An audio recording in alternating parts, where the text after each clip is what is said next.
होलीको दिन युवतीमाथि जघन्य घटना प्रयास। गाँजा खुवाएर जङ्गलमा लैजाँदै गर्दा बचाए स्थानीय युवाहरूले। होलीको रमाइलो र खुसीको दिनमै एक युवतीमाथि अमानवीय घटना प्रयास भएको खबर बाहिरिन आएको छ। मृतताको नाममा विश्वास गरेर सँगै होली खेल्न गएकी युवतीलाई एक युवकले योजना बनाएर दुर्व्यवहार गर्ने प्रयास गरेको घटना सार्वजनिक भएको हो। जानकारी अनुसार युवकले पहिले युवतीलाई होली खेल्ने बहानामा रङ लगायो।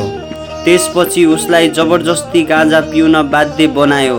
गाँजाको असरले युवती अर्धबेहोस भएपछि युवकले आफ्नो खराब नियत पुरा गर्ने योजना बनायो।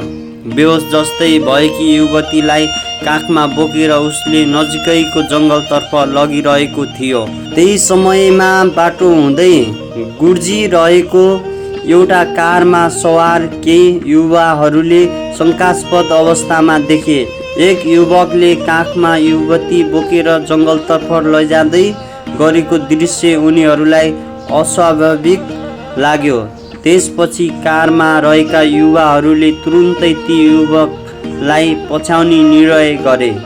आफूलाई केही मानिसहरूले पछ्याइरहेको थाहा पाएपछि आरोपी युवक डराएर भाग्न थाल्यो र युवतीलाई त्यही जङ्गलको छेउमा छोडेर फरार भयो।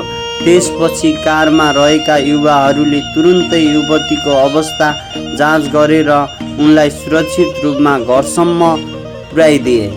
बताइए अनुसार कारमा रहेका युवकहरूले उक्त घटनाको पूरा दृश्य आफ्नो क्यामेरामा कैद गरेका थिए, जसका आधारमा थप अनुसन्धान गर्न सजिलो हुने अनुमान गरिएको छ। यो घटना भारतको हरियाणा राज्यमा भएको बताइएको छ। सामाजिक सञ्जालमा यो खबर बाहिरिएपछि धेरैले यस्तो अमानवीय कार्यको कडा आलोचना गर्दै दोषीलाई कडा कारबाही गर्न माग गरेका छन्।